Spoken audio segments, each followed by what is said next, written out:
Pela ordem, vereador Reis. É um comunicado de liderança. O senhor tem 5 minutos. Bom, antes, só para avisar que, no que se refere à questão da locação lá do galpão, onde estão os uniformes, trata-se de um valor de 7 milhões ao ano, não como foi dito aqui, 15 milhões por mês. Senhor presidente, eu quero falar sobre a tentativa de golpe que estão querendo dar contra o mandato legítimo da presidenta Dilma Rousseff. Aliás, a primeira coisa que vale destacar é que esse golpe não é propriamente contra a presidenta, mas sim contra os 54 milhões de brasileiros e brasileiras que a elegeram para mais um mandato na presidência da República. Na democracia, quem perde deve sair honrosamente da disputa, deve se conformar e ser uma oposição republicana. Nunca, jamais deve ser uma oposição irresponsável e golpista. Na segunda-feira, senhores vereadores e senhoras vereadoras, o advogado-geral da União, o ministro José Eduardo Martins Cardoso, esteve na comissão especial incumbida do processo de impeachment para apresentar a defesa da presidenta Dilma. O ministro José Eduardo foi brilhante. Ele explicou que a denúncia aceita pelo presidente da Câmara, o muito improbo deputado Eduardo Cunha, contém erros conceituais básicos de direito financeiro e confundem gestão financeira e gestão orçamentária. Eu quero crer que esse erro é proposital, pois não posso acreditar que a professora de Direito, Janaína Pascoal, e o jurista Hélio Bicudo possam cometer um erro tão grosseiro. O ministro Zé Eduardo diz também que os créditos suplementares não têm a ver com a gestão financeira, mas com a gestão orçamentária. O orçamento, conforme explicou o ministro, pode ser comparado com uma lista de compras que levamos ao supermercado. Se podemos gastar somente R$ 150 e lá no mercado nos lembramos de algum item imprescindível, deixamos de comprar água e levamos o produto que é mais importante para nós. No final, não gastamos mais que os 150, mas modificamos a nossa lista de compras.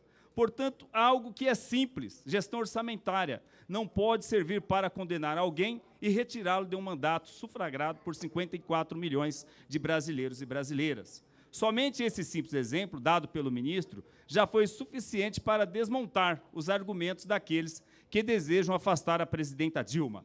Mas Cardoso continua explicando que o impeachment é uma situação de excepcionalidade institucional, que não pode ser utilizado por decisão meramente política, por uma situação de crise político-econômica, como a que estamos enfrentando. Aliás, a crise não é somente no Brasil, mas alguém minimamente informado sabe da situação dos países europeus e até mesmo da China, que é uma das grandes potências que alavancam a economia mundial. O ministro contrariou o argumento das emissoras de TV e jornais de que, uma vez previsto na Constituição, o impeachment não é golpe. Sim, está previsto na Constituição, mas exige que o presidente tenha cometido atos de afronta à gravidade aos princípios que sustentam a República. Exige que o presidente tenha cometido ato doloso, de absoluta afronta à Constituição, uma violência excepcional, capaz de abalar os alicerces do Estado. Exige que esse crime seja precisamente tipificado. Ora, senhores e senhoras, ninguém pode tipificar nenhum crime. Não há crime de responsabilidade, não há afronta à Constituição, não há ofensa a qualquer dos pilares dos alicerces do Estado. A presidenta Dilma não cometeu nenhum desses delitos. Por outro lado, os 6 decretos das chamadas pedaladas fiscais não são nada perto das 31 cometidas pelo governador Alckmin em São Paulo. Os mesmos tucanos que desejam derrubar Dilma deveriam então derrubar também Alckmin. E para não ficar falando somente em fatos jurídicos, quero lembrar da sabedoria popular. E ela diz que é para tomar cuidado com o mordomo. Claro que deve existir mordomos corretos e leais, mas no caso da presidenta Dilma, o mordomo Michel Temer tramou pelos corredores, tramou pelos cantos do palácio, louco para tomar o poder.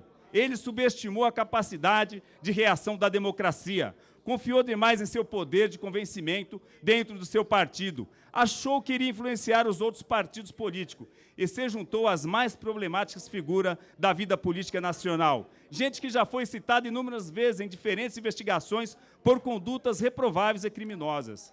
Se abusar, o mordomo acabará sozinho e, ao invés da faixa presidencial, envergará a divisa dos traidores, que a história jamais o perdoará. Sem dúvida, o que estão tentando fazer é golpe e o rompimento da ordem constitucional. É a negação do Estado de Direito, é uma afronta.